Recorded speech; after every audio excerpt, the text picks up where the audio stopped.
Bonjour Clotilde. Bonjour. Voilà, Clotilde Ollier. Donc je vous remercie d'avoir répondu favorablement à notre invitation. Et la deuxième, apparemment, j'ai de la chance, puisqu'on n'est pas nombreux à avoir été Vous invités revenez deux en fois. deuxième semaine. C'est ça. Soyez la bienvenue. Donc vous auriez pu être maire, Mhm. la maire de Montpellier. Je suis déjà mère, mais Vous je ne êtes- suis pas mère. Vous étiez dans les meilleurs sondages du début de campagne. Mhm. Et puis après ça part en vrille. Mhm. Et aujourd'hui vous faites partie des Verts non municipaux. Enfin, vous êtes dans le conseil municipal, mais vous n'êtes pas dans l'équipe municipale. Ah oui, c'est un choix que j'ai fait. Vous auriez pu être. Ah dans oui, on me l'a l'équipe municipale. proposé, bien sûr. On m'a proposé une délégation avec ce qui va avec, le salaire, le reste. Mais j'ai dit non. Donc, nous avons reçu il y a exactement un an, en quelques semaines. Vous êtes originaire de Grabel, début de vie politique à Murles. Oui. On y revient? Oh ben, on peut, oui, bien sûr. Je suis très fière de mon premier adjoint qui a été élu avec toute l'équipe à la mairie de Murles. Donc, vous avez voté contre Continue. l'épandage des pesticides à moins de 150 mètres des maisons de Murles. Oui. Et Et puis on a surtout été une des premières communes à passer en zéro pesticide. Et on était monté à Paris à l'époque. Enfin, ça a été chouette. C'était. vous avez fait la une de la presse nationale presque avec ça. Oui, et puis je crois que ce qui était chouette et que j'ai pas du tout réalisé à l'époque parce que j'étais novice là-dedans, c'est que je me suis rendu compte que même en étant une petite commune de 320 habitants, en fait, ce qui compte, c'est pas forcément, ça boucle avec le fait d'être élue verte d'opposition, comme on dit. Mais en tous les cas, ça montre que même quand on n'est pas nombreux, quand on a envie de défendre quelque chose, ça marche. On n'était que 320 habitants et pourtant on a fait le buzz et pourtant on a prouvé à tous les villages autour qui étaient beaucoup plus gros, même les villes, hein, comme Saint-Gély, Saint-Clément, toutes ces villes-là, en tous les cas, on a prouvé que c'était possible, qu'on pouvait le faire et c'est un peu un leitmotiv chez moi, c'est de montrer que c'est possible, qu'on peut le faire. Que maire écolo, ça pouvait le faire. Oui, Voilà. exactement. Bon, vous l'avez fait à Murles, à Montpellier, ça a été un peu difficile. Mais à Montpellier, on va le faire et on va le faire autrement. On n'a pas été élu dans la majorité. En tout cas, on a fait le choix de rester dans l'opposition, en tout cas en ce qui me concerne. Et du coup, on le fera, on va faire des choses, on fait déjà des choses et puis on va continuer parce qu'on est là pour défendre l'écologie. Bon, vous êtes inscrite à EELV en 2014 et vous êtes Oui. toujours à EELV. Alors j'y suis plus puisque... Vous avez été virée c'est ça, pendant pendant la campagne. Non, j'ai été virée après. J'ai été virée pendant que j'étais à Paris, en fait, pendant le Covid. J'étais à Paris, il y a eu une réunion, en fait, et ils ont décidé de me... Est-ce que vous avez une chance d'être intégrée? On verra, c'est le futur. En tous les cas, pour le moment, on n'a pas besoin d'adhérer et pour faire de l'écologie. Ça se Parce qu'ils trouve n'ont tous pas les été jours. sympas quand même, EELV. Vous avez été un peu l'égérie locale de EELV contre l'épandage à moins de 150 mètres des maisons. Je rappelle la campagne de presse en votre faveur qui a eu lieu à l'automne dernier. Et là, à l'hiver, avant le Covid, boum, viré. Oui, Bon, vous faites de la course à pied, vous avez fait le semi-marathon de Barcelone, vous Oui. faites du jardinage, des boutures, toujours. et vous êtes ambitieuse. Est-ce que ça résume un petit peu votre... Oui, enfin, si j'étais ambitieuse, je serais dans la majorité municipale, certainement. Et surtout, vous m'avez dit que vous avez trouvé très bien Emma Pianetti, Ah oui. qu'on avait reçue il y a quelques Oui, semaines une belle à votre découverte. place. Oui, une belle découverte de la campagne. Et puis j'ai écouté son interview ici, j'ai trouvé qu'elle avait été chouette. Dynamique, enfin, c'est une personne qui a des convictions et ça fait plaisir. Bon, avant d'attaquer les questions, je vais vous parler du numéro 902 de la Glorieuse. Donc, le sujet de une, c'est « Rien ne va plus au Calandretas ». Le financement d'un lycée Calandrette met le feu aux poudres au sein du mouvement occitan. Vous en aviez entendu parler? Non, j'en ai pas entendu parler. Après, les calendrettes, je connais forcément puisque mes grands-parents parlaient occitan. Hein. Ils parlaient occitan entre eux en pensant qu'on les comprenait pas. Bien sûr qu'on comprenait avec ma sœur. Et puis, j'ai été élevée là-dedans. C'est important, c'est notre histoire. C'est bien que ça se perpétue. Et les calendrettes, en plus, sont des écoles qui ont une pédagogie qui est différente, qui offre la possibilité à des parents de s'associer, de s'investir dans les écoles et puis de faire une pédagogie qui est différente des autres écoles. Donc c'est plutôt bien. Oui, bien Voilà. sûr. Un autre sujet lié à l'éducation, cette rentrée. Un syndic bloque l'entrée d'une école de coiffure rue Durand, à côté de la gare. à cause du Covid-19. Voilà, alors 2 sujets sérieux et un peu polémiques sur cette rentrée, les calendrettes et une école de coiffure. Sinon, on revient sur la mobilité, le grand dossier de la rentrée, oui. avec un article de Georges Roch, mobilité, promesse électorale tenue. Point. Enfin, Voilà. Oui, pas tout à fait. On y reviendra. Ensuite, on revient sur l'AREM, une rentrée à enjeu, très compliquée pour le parti du présidentiel. Et un article là, sur une démission inattendue, copain, copine, Malek, un départ au secours de la victoire, point d'interrogation. Vous avez suivi? Sur la REM? Non, c'est pas grave. Non, pardon. Vous pensez à autre chose? Oui, je pense à autre chose, ça m'arrive parfois. Bon, Clotilde, Oui. Reprenons donc. On va reprendre, on va essayer de faire. Voilà, les Verts, bon, l'actu nationale. Bon, il y a l'affaire des sapins de Noël. Ah, les sapins de Noël. Interdire le Tour de France qui pollue et qui balance trop de plastique. Qu'est-ce qui se passe? Les Verts nouvellement élus dans les grandes métropoles de France, ils veulent faire une espèce de dictature. Là. On impose le vélo comme en Chine il y a 100 ans. Je veux dire, c'est... Qu'est-ce qui se passe? Non, mais le Tour de France, perso, moi Tour de France j'adore, on y va tous les ans à l'arrivée de Voilà. l'étape à la Reims avec ma sœur, c'est une fête populaire, c'est chouette, il n'y a pas beaucoup de sports que je suis, mais c'est vrai que le Tour de France, c'est la caravane, c'est en famille, c'est chouette, ça reste... c'est un sport qui reste, je trouve, hyper populaire en fait, le Tour de France. Perso avec les gosses, on y va en famille, on y va à 20, on adore. Il y a 3 stylos et 4 casquettes qui sont distribués, il faut quand même pas exagérer. Je suis d'accord. Après, ça permet peut-être de mettre le débat, d'en discuter, de mettre le débat sur la table. Alors on veut du vélo dans les villes, on veut pas du vélo Tour de France. Ça veut dire quoi? Non, mais j'entends. Moi après, sur le Tour de France, franchement, c'est une course que j'adore et qui est populaire et il faut la garder. Et oui, la caravane, c'est chouette. C'est ce qui attire les gens. C'est des moments, bons moments qui sont partagés. En tout cas, je sais que nous, on y va en famille avec les gosses, avec ma sœur, avec tout le monde. Bon, très bien. Et on est contents. Le sapin de Noël. Est-ce que vous avez vu qu'il y a des collectifs qui se montent à Las Ribes, aux hommes, contre les pistes cyclables? J'entends, je comprends, puisque je prends mon vélo et je comprends les automobilistes qui se retrouvent bloqués. C'est difficile quand on passe d'un mode de fonctionnement ou de déplacement à un autre, c'est toujours compliqué. C'est aller vite, c'est aller très vite, les pistes cyclables. Il faut des pistes cyclables. De toute manière, on est obligé quand on voit l'urgence climatique et puis surtout le taux de pollution à Montpellier, on en a parlé 10 fois. On nous a condamnés, nous, Montpellier, parce qu'on est une des métropoles les plus polluées à cause des voitures. Donc, il y a un moment, on ne peut pas garder un sac sur la tête. Il faut faire quelque chose et il faut des pistes cyclables. Mais il ne faut pas que des pistes cyclables, il faut plus de transports en commun.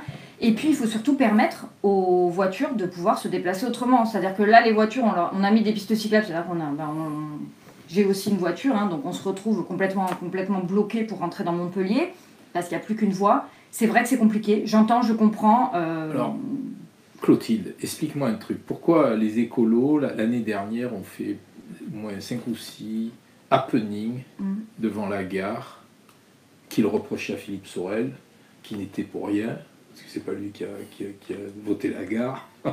Et depuis 4 mois qu'ils sont aux affaires, on les entend plus au sujet de cette gare. Oui, et puis, il n'y a plus d'happening, il n'y a plus du tout. Il va falloir se poser des questions sur certains sujets qui, effectivement... Vous y avez participé à ces opérations? J'y ai participé et je continuerai. Mais ils sont passés où, les écologistes? Je vous mets au défi de trouver un jour où j'ai dit tout et l'inverse, si jamais un jour je porte des propositions ou des valeurs qui n'étaient pas celles que je portais en début de campagne, attrapez-moi et dites-moi, Clotilde Ollier, vous nous avez trompé. Non, c'est pas mon cas. Mais en tous les cas, là-dessus, oui, on va avoir un problème, puisque visiblement, il va y avoir des constructions qui vont être faites à Cambacérès. Mais c'est pas le seul endroit où il y a eu des reculs. Le recul n'est pas possible. Des reculs. Est-ce que vous allez continuer certains écologistes à être activiste sur la gare, là, comme vous l'avez été juste avant la campagne? Parce que ça n'a pas changé. Je ne sais pas si je suis... on peut me traiter d'activiste. Ce que je sais, c'est que j'ai des convictions et il y a un moment, il faut que les choses, elles changent. Ce que je sais, c'est que j'ai envie que ça change, j'ai envie qu'on fasse de l'écologie à Montpellier et rien d'autre. Et c'est pour ça que j'ai choisi d'être justement dans l'opposition pour pouvoir être un garde-fou avec avec Alain Cadoulin, qui est chouette, on s'entend super bien tous les deux, et de pousser justement l'écologie pour surveiller et voir ce qui se passe, puisqu'on se retrouve avec des choses sur lesquelles certains membres d'Europe Écologie Les Verts qui ont été Coralie Mention ou Manu Reynaud, qui ont voté pour des projets alors que quelques mois, semaines avant, ils étaient complètement vent debout ces projets-là. C'est juste fou. Enfin, c'est terrible pour la politique, c'est pour ça que les gens votent. C'est terrible pour l'écologie, non? Mais c'est terrible pour l'écologie et puis c'est terrible pour la politique, parce que c'est pour ça que les gens votent plus. Je comprends que les gens n'aient plus envie de voter. On leur dit quelque chose, on leur présente quelque chose et puis derrière on fait l'inverse. Michael Delafosse s'est présenté comme un maire écologiste. Alors il a fait un grand discours pro-écologie et puis juste derrière on se retrouve avec des décisions qui sont prises, qui sont complètement, qui vont à l'encontre de l'écologie. Et des sujets, il y en a plus d'un là-dessus. On reviendra sur les sujets. Pour l'instant, on va parler de vous. On vous a vu mesurer les trottoirs rue Saint-Louis. Oui. Est-ce que c'est toujours d'actualité? Mais il faut que ce soit d'actualité. Il y a un collectif à Saint-Louis. Il faut absolument... C'est une des rues les plus polluées de Montpellier. Il y a 7000 véhicules qui passent tous les jours. Il faut faire quelque chose pour la rue Saint-Louis. Et à chaque fois que j'y passe, je pense à ce collectif et je vais retourner les voir et on va voir ensemble ce qu'on peut faire. En fait, là, je revois les collectifs que j'ai vus, j'en vois d'autres, et puis petit à petit, on pousse les dossiers, on porte les dossiers, et on aide les dossiers à passer à la municipalité. Alors, comme sur la 5G, par exemple, on y reviendra peut-être tout à l'heure. Alors, vous avez une activité là, de syndicaliste. Oui. Vous avez un métier ou vous êtes simplement syndicaliste? Non, pas du tout. J'ai un métier, je suis infirmière depuis 20 ans. Mes collègues l'ont dit en long, en large. Vous êtes surtout syndicaliste? Non, je suis surtout Clotilde Ollier. C'est 50-50 Ça dépend des périodes en fait. Il y a des périodes où je vais être plus au niveau du syndicat, comme des périodes où il y a des, vous êtes dans quel difficultés. Syndicat? Je suis à la CGT. Vous y êtes toujours? J'y suis toujours, bien sûr. D'accord. Oui, je travaille au national avec la Fédération de la santé sur toutes les problématiques liées à la santé. Et on sait avec le sujet du Covid que des sujets sur la santé, il y en a plus d'un. Et je suis spécialisée dans tout ce qui est accident du travail et maladies professionnelles. Donc vous êtes élu depuis 3 mois à Montpellier. Quelles sont les différences que vous faites avec votre prise de fonction à Murles? Alors, par rapport à ma prise de fonction à Murles, ça n'a rien à voir vu l'échelle. Par contre, je compare ça plus à la communauté de communes du Grand Pic Saint-Loup. La différence fondamentale que je vois, c'est que au Pic Saint-Loup, il n'y avait pas de différence. On pouvait tous discuter, il y avait une amitié entre nous, même si on n'était pas d'accord, même si on défendait des dossiers différents. On arrivait à discuter et on nous faisait passer les dossiers, on était au courant. Là, on sent vraiment qu'on est ostracisé et mis dans notre coin. Ce qui ne marche pas en ce qui me concerne, puisque en tous les cas, ça ne m'a jamais empêché d'obtenir les dossiers et de pouvoir travailler sur des sujets, ce que je continue à faire et ce qu'on va faire avec Alain K tout au long de son mandat. Alors, élu des Champs dans une majorité ou élu des villes dans l'opposition, quel est le mandat qui est le plus politique? Mais ils sont tous politiques. Faire de la politique, c'est être membre d'une association. Faire de la politique, c'est dans son travail, s'investir, c'est s'investir dans un syndicat, c'est s'investir partout. Donc on fait de la politique partout, à différentes échelles, comme on peut, du mieux qu'on peut. C'est ce que j'ai toujours fait. Et les socialistes ont-ils volé la victoire aux écologistes à Montpellier? Bien sûr. Et on les a aidés. Certains membres du parti Europe Écologie Les Verts, qui étaient infiltrés, ont permis justement... Qui les a aidés? Clairement, Manu Reynaud, qui depuis le début roulait pour le Parti Socialiste... Je l'ai su juste après, quand il y a eu la primaire, juste après, en fait, Manu Reynaud a organisé un repas avec justement Michael Delafosse et Christian Assaf pour m'expliquer qu'il fallait que je parte avec le Parti Socialiste. Ce qui pour moi n'était pas possible puisque le Parti Socialiste, c'est pas un parti qui défend ni les travailleurs, ni l'écologie, ni le social. Enfin, trouvez-moi une mesure sociale qu'a voté le Parti Socialiste quand ils étaient au pouvoir. On se souvient de François Hollande avec « Mon ennemi, c'est la finance ». Ça, c'est ce qu'il a dit. Puis après, dans les faits, ça a été le CICE et d'autres aides par milliards qui ont été données sans aucune contrepartie. Et puis la loi travail, la destruction du code du travail, la mise au banc des personnes handicapées. Enfin, je listerai pas ici tout ce qui a été fait et tout ce qui a été dégradé. Et puis la création de Macron derrière, qui est quand même le bébé du Parti Socialiste. Vous êtes sévère avec Manu Reynaud? Donc, je ne suis pas sévère, c'est des faits, puis je ne suis pas la seule à le dire. Dans le parti Europe Écologie Les Verts, il y en a beaucoup qui se retournent, j'en ai encore eu au téléphone ce matin, qui se retournent et qui sont extrêmement déçus, puisque Montpellier devait être une ville verte. Les Montpelliérains voulaient de l'écologie à la mairie. C'est ce que C'est pour ça qu'ils ont souhaité voter pour l'écologie, et puis derrière, ils n'ont pas d'écologie. Les choses qui sont votées petit à petit, on le voit, il y a des reculs sur tous les sujets, on en parlera certainement tout à l'heure, mais sur la 5G, on est une des seules villes qui ne va pas signer ce moratoire, alors que toutes les villes écolos ont signé un moratoire pour demander qu'il y ait au moins des enquêtes, des études, et au moins avoir le retour de l'enquête sur la santé pour savoir si c'est dangereux ou pas.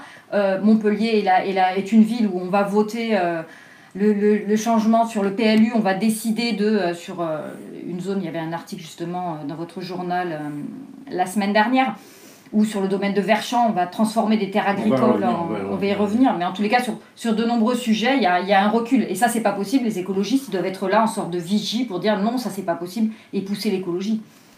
Avec du recul et en comparant la stratégie dans les autres villes, la liste pastèque là, que vous avez un peu menée, c'est pas une erreur localement, c'était pas un peu trop calé sur la politique nationale? Non, cette liste pastèque, c'était tout d'abord Manu Reynaud qui avait monté ça et qui avait demandé à tous ses partis de partir avec nous. Toujours Manu Reynaud. Ah oui, puisque c'était lui qui avait fomenté et monté tout ça. Donc voilà, je suis ici pour dire la vérité, non, c'est le principe du journal.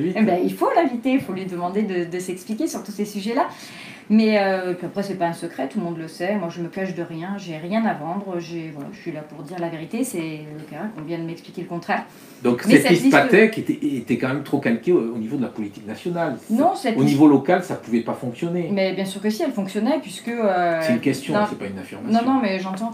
Mais puisque dans les sondages, il était bien montré que cette liste pastèque, elle plaisait, et que de toute manière, les Montpelliéraines dans les sondages, voulaient de l'écologie à Montpellier. Porté fortement. Est-ce que l'épisode municipal a-t-il été violent? Alors oui, il a été violent. Moi, c'était ma première campagne municipale dans une grande ville, puisque je ne connaissais pas, tout le monde m'avait dit tu vas voir, ça va être violent. Alors oui, ça a été violent. Qu'est-ce qui a été violent? Je l'ai compris. C'est des trahisons qui sont extrêmement violentes. C'est cette méchanceté gratuite. Moi, je pense qu'il ne faut pas mélanger la politique et le personnel. Quand on m'a hacké ma boîte mail pour me voler un sondage, quand les attaques qui ont été faites directement, quand on m'a attendu, certaines personnes qui m'ont attendu en bas de chez moi pour m'insulter, enfin, toutes ces choses-là, c'est extrêmement violent. Enfin, il faut savoir faire la différence entre les deux. Et non, cette campagne a été très violente. Après, moi, c'est vrai que... Qu'est-ce que vous en retenez? Moi, j'en retiens que j'ai vu le meilleur de l'humain comme le pire. J'ai eu la trahison comme de l'autre côté, par contre, des personnes qui m'ont suivi du début jusqu'à la fin, et on est restés extrêmement soudés. Il y a eu des liens d'amitié forts qui se sont tissés entre nous. Et ça, c'est une chance. Donc, je préfère en retirer le positif, ce que je fais toujours. On me dit toujours, mais t'es trop positive. Mais sinon, je reste chez moi, sur mon canapé, j'attends que ça passe. Non, je suis positive parce qu'il faut que la situation elle change, il faut qu'on arrive à changer les choses. Clotilde, expliquez-moi un truc que j'ai pas compris. Pourquoi vous avez donné votre accord à Mickaël Delafosse au soir du premier tour et vous avez changé d'avis pendant le confinement? J'ai changé d'avis pendant le confinement parce que pendant le confinement, je suis montée à Paris. Et... C'est l'air de Paris qui vous a fait changer? Non, c'est pas l'air de Paris, c'est les personnes qui sont mortes du Covid à Paris parce qu'il manquait de lits, parce qu'il manquait de personnel, parce qu'on était en grande difficulté. Il était pour rien, Mickaël Delafosse. Sauf qu'il a sur sa liste deux membres qui sont deux anciens députés, Christian Assaf et Fanny Dombrecoste, qui ont voté pour la fermeture de 17 500 lits d'hôpitaux. Donc moi, j'attendais de Mickaël Delafosse, premièrement, qu'il y ait des excuses, des remords, de dire on a fait une bêtise, à minima, puisque moi je revenais avec... alors beaucoup étaient restés chez eux, puisqu'il y avait le confinement. J'étais en première ligne, je me suis retrouvée avec des gens qui mouraient d'une façon extrêmement violente, que je ne décrirai pas là, parce que les soignants voient bien de quoi je parle. C'est terrible, quelqu'un qui meurt du Covid, ancienne version, puisque maintenant il est beaucoup moins violent, mais... C'était juste monstrueux. On a des gens qui étaient non réanimables. On avait un gros NR sur le dossier qui voulait dire cette personne, si elle s'étouffe, si elle meurt étouffée, on la monte pas en réa, elle va mourir dans son lit, on va juste pousser la seringue et elle va mourir seule, sans famille, parce qu'il y a personne et parce qu'il n'y a pas de personnel et parce qu'on a supprimé des lits en réanimation. Et quand je suis redescendue à Montpellier, que j'ai discuté avec Mickaël Delafosse, avec son équipe, il ne voulait même pas discuter de ça, c'était un non-sujet. Et pour moi, qui avais vécu la politique, quand on décide des choses, ça a des conséquences. Et les conséquences qu'il y a des actes qu'on a votés, quand on fait une erreur, moi je pense qu'il faut savoir le reconnaître et dire ben, là j'ai fait une erreur, là on aurait peut-être dû faire comme ça. Si Michael Delafosse avait dit j'ai fait une erreur, vous serez au conseil municipal? Non, puisque ensuite on a commencé à discuter d'écologie. Sur tous les points écolos, on les a passés, hein, le COM, le contournement ouest de Montpellier, le nouveau stade de foot, la gare de la Mogère et les constructions, le lac de Bayargues, enfin tous ces sujets-là. On en a parlé, on en a discuté, et sur tous ces sujets-là, c'était tu voteras ce que tu veux, mais tu feras comme ELV, ils peuvent voter ce qu'ils veulent. Et je leur ai dit, mais attends, il y a un problème quand même, Michael, puisque vous avez la majorité absolue, le Parti Socialiste, donc ça sert à quoi de voter contre? Ben, vous aurez voté contre. Donc moi, aller perdre mon temps, je ne suis pas là pour servir je sais pas, de poupée sur un fauteuil, c'est pas mon style, donc il était hors de question, même pour ce qu'on m'avait proposé financièrement, d'aller à l'encontre de mes idées. J'ai des idées que je défends. On vous a proposé quoi financièrement? On m'a proposé une délégation, clairement, une délégation, un poste d'adjoint. Je suis infirmière à temps partiel. Je préfère rester libre, avoir ma parole libre et pouvoir dire ce que je veux, aller voir les assos et voter librement. Quel est le grand engagement écologique de Michael Delafosse? Je ne sais pas. Ok. Je ne sais pas. Est-ce qu'il incarne, selon vous, le grand souffle à gauche, comme il le prétend? Alors peut-être par les personnes qui sont adhérentes au Parti Socialiste, mais pour l'écologie, pas du tout. C'est absolument pas un écologiste et il nous le prouve avec tous ses votes. Après, j'espère vraiment, quand j'ai décidé de ne pas partir avec Michael Delafosse, malgré tout ce qu'il avait proposé, je suis sortie de la réunion, j'ai regardé mon directeur de campagne et je lui ai dit je peux pas, j'y arriverai pas, je peux pas aller contre mes convictions, je peux pas faire semblant, je peux pas trahir, je n'y arriverai pas, je ne peux pas faire ça. On me demande d'être un faire-valoir de propositions qui ne sont pas des propositions écologiques. Je ne peux pas faire ça, c'est impossible pour moi en tant que mon histoire et ce que je défends depuis longtemps. Clotilde, je reviens au Covid. Oui. S'il n'y avait pas eu le Covid, vous seriez donc dans la majorité municipale? Non, parce que... il y aurait pas eu, vous ne seriez pas allé à Paris, il y aurait pas... J'y serais pas parce qu'en fait, quand on s'est vu, on n'a pas parlé, on n'a pas eu le temps de parler programme. On s'est vu entre deux portes et on n'a pas eu le temps de parler programme. Mais c'est quand on a commencé à parler de programme, moi je pensais au vu de ce que disait Michael Delafosse pendant la campagne que oui, il avait envie de faire de l'écologie, mais faire de l'écologie, c'est facile. Faire de la peinture verte, c'est facile. Dire on va planter des arbres, tout ce qui est consensuel, c'est facile. Planter des arbres, faire une piste cyclable, un petit aménagement pour les gosses, c'est facile de faire ça, parce que ça contrarie personne. Faire de la vraie écologie, c'est-à-dire s'opposer aux bétonneurs de la ville, dire que c'est inadmissible de faire un lac artificiel à Bayargues pour 3 Pékins qui vont faire du wakeboard et qui va coûter 14 millions d'euros, aller installer une école en plein milieu d'une zone autoroutière avec 6 voies de chaque côté. Là, on affronte des personnes. Là, il faut affronter les promoteurs. Et là, c'est faire de l'écologie vraiment, et de l'écologie efficace. Finalement, le candidat le plus écolo, c'était Alex Larue. Il avait annoncé un moratoire de 3 ans auprès de tout ce qui est promotion immobilière dans la ville. Remarque, il a fait 3%. 3 ans, 3%. Il aurait peut-être dû monter le pourcentage. Non, mais Alex Larue soutient Michael Delafosse, visiblement, donc c'est un socialiste aussi, je ne sais pas. Qu'allez-vous faire pour les échéances de l'année prochaine, la régionale, départementale? Continuez-vous avec Nous Sommes, avec Rémi Gaillard? Mais on continue, on se voit régulièrement. J'ai eu Rémi au téléphone tout à l'heure parce qu'on a un souci sur le Mas de Revon avec une association... les Matous du Cœur qu'on soutient, puisqu'ils vont être en procès le 30, on les empêche de nourrir et de donner à boire aux chats du quartier. On continue avec Rémi, on continue avec Aninka, on travaille ensemble et on passe des beaux moments, c'est des belles rencontres. Nous avons reçu M. Côte la semaine dernière, quand je lui ai parlé des Verts, il m'a dit, il a balayé ça d'un revers de manche, comme on dit, il m'a dit c'est le maire qui décide, ça vous a pas échappé. Donc voilà, il m'a dit ça quand je lui ai parlé des Verts et des... Oui, mais il a raison, c'est ce que je disais tout à l'heure, c'est le maire qui décide. Et avec sa majorité, où il a la majorité absolue, il n'y a plus de démocratie en fait. Donc, vous avez pris la parole sur Verchamp, la métropole. Oui. Ça ne m'a pas échappé.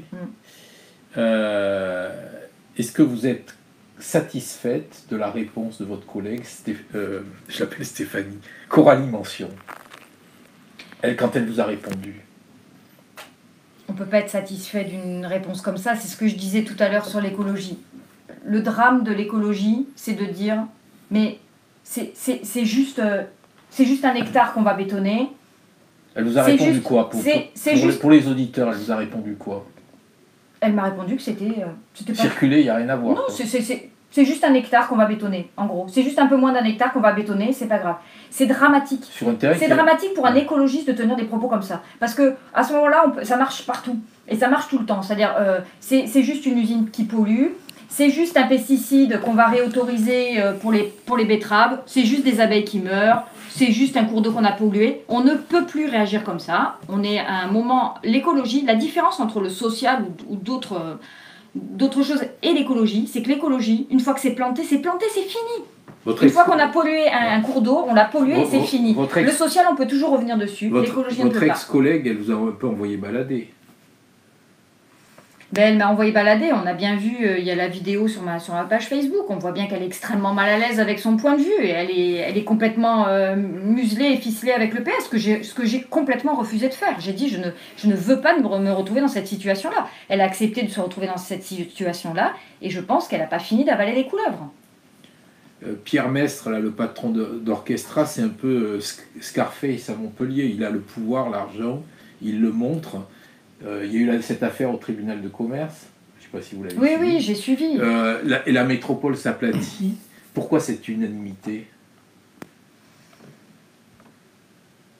Il va falloir étudier tous les sujets, les uns derrière les autres. Il y a énormément de travail. J'invite tous les auditeurs qui sont là à venir nous rejoindre, discuter, nous envoyer des mails sur les sujets qui les intéressent, les sujets qui veulent pousser, qui souhaitent défendre. On est là et on fait du mieux qu'on peut, en tout cas avec tous les sujets, tous les collectifs qui nous appellent. On pousse en tout cas avec Alenka pour faire de notre mieux et c'est ce qu'on fait à chaque fois. C'est quand même bien d'avoir des verts aujourd'hui au conseil municipal de Montpellier. Mais bien sûr que c'est bien et j'espère que Michaël Delafosse va arrêter de faire du béton. Le problème, c'est qu'il a été élu à l'urbanisme pendant de nombreuses années et que c'est lui qui a bétonné la ville. C'est lui qui a changé le PLU pour qu'elle soit bétonnée. J'espère avoir tort, vraiment. J'espère qu'on dira dans quelques années, mais finalement, ils ont compris ce que c'était que l'écologie et finalement, ils font de l'écologie. Mais j'espère avoir tort, vraiment. J'espère revenir et peut-être une troisième fois, si je suis invitée en tous les cas, mais pour dire, oui, j'ai eu tort, ils ont fait de l'écologie, c'est chouette, on a de la chance et on a une vie d'écolo. Parce que Montpellier le mérite. Est-ce que vous avez des nouvelles de Jean-Louis Romégas?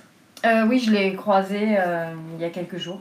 D'accord. Il va bien? Et il va très bien, oui. Il continue à... Il est malheureux? Il est déçu, c'est normal, on est toujours déçu quand on perd. C'est triste, oui, c'est dommage, oui. Il aurait fallu que tout le monde soit uni et qu'on gagne. Et où en est votre nouvelle relation avec Moed Altrad? Moed Altrad, la déception, c'est qu'il n'est plus venu en conseil municipal, donc je ne l'ai plus revu en conseil municipal depuis l'élection. Depuis l'élection, en fait.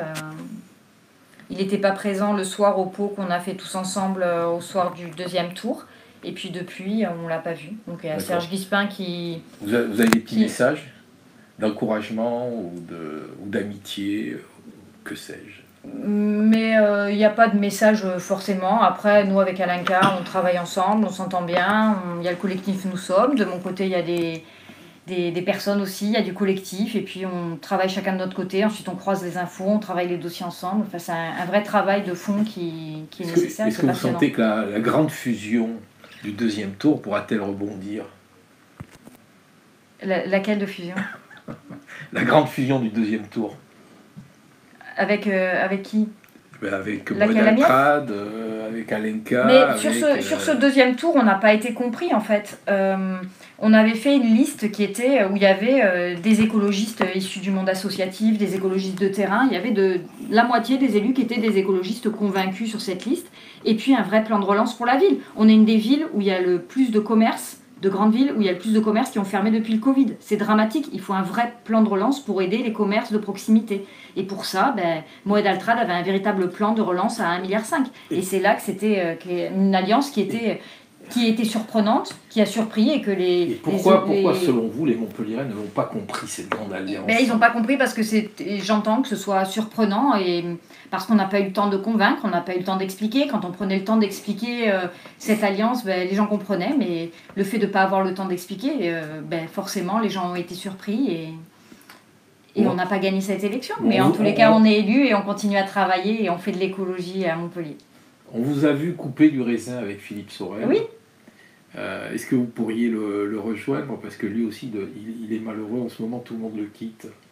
Ah, le pauvre. Écoutez, c'est les vendanges. Peut-être qu'il veut retourner à Mur le vendanger avec moi. C'était en 2014 qu'il était venu, justement. C'était à Mur, au domaine de Caravette, où on avait vendangé ensemble. Est-ce que vous pourriez le rejoindre? C'est pas une histoire de rejoindre, je rejoins personne, on est sur l'écologie avec Alinka, on reste toutes les deux ensemble, on s'entend bien. Pour qu'il y ait un groupe un peu soudé. Mais on a un groupe soudé, après on s'appelle, on parle des sujets. Vous êtes 3 dans votre groupe. 2 ou 3? Combien? Pour le moment on est 2, et puis après tous ceux qui veulent nous rejoindre nous rejoindront. C'est pas forcément le fait d'être nombreux qui change les choses. Regardez combien il y a d'élus Europe Écologie, les Verts. Sauf qu'ils veulent tous la même chose, donc en fait ça sert pas à grand chose. Et finalement, nous qui portons, on est 2 certes, mais on porte une parole différente, et du coup on est entendu. Ça boucle avec tout à l'heure quand je parlais de Murle, 320 habitants, et pourtant on a réussi à faire basculer la communauté de communes du Grand Pic Saint-Loup, qui est devenue écolo. Ah, la question du chapeau. La question du chapeau, s'il vous plaît. J'ai toujours voulu ouvrir la deuxième pour voir si c'était la même. Si vous s'y acceptez. Alors, quelle est la mesure que vous pourriez recommander à... J'arrive pas à lire. À Coralie Mention pour booster l'écologie? C'est pas une mesure, c'est du courage politique que je lui recommande. C'est avoir le courage de dire ça c'est pas écolo, ça sera non. Et de dire non aux promoteurs immobiliers, je peux vous dire que je l'ai fait pendant 5 ans, je peux vous dire que c'est extrêmement compliqué. Mais on peut le faire, c'est possible. Pourquoi c'est difficile de dire non aux promoteurs? C'est difficile parce qu'il y a de l'argent en jeu et que quand il y a de l'argent en jeu, je peux vous dire que c'est extrêmement compliqué. Il y a des pressions. C'est pour ça qu'il faut toujours, quand on fait de la politique, le plus important, c'est d'être libre et de pouvoir porter une parole libre et de ne pas se retrouver avec des indemnités énormes qui font qu'après on se retrouve complètement coincé et où finalement on peut plus voter tel que son cœur le demande, mais on se retrouve à voter des choses qui vont à l'encontre des valeurs qu'on défendait. Et est-ce qu'on est libre quand on rentre dans une majorité municipale? On peut l'être quand on s'exprime. Et puis, quand on pense qu'on n'a plus la parole pour s'exprimer, on démissionne. Parce que démissionner de la majorité, ça veut dire ne plus avoir d'indemnité. Et ça, c'est avoir du courage. Très bien, je vous remercie. Merci à vous.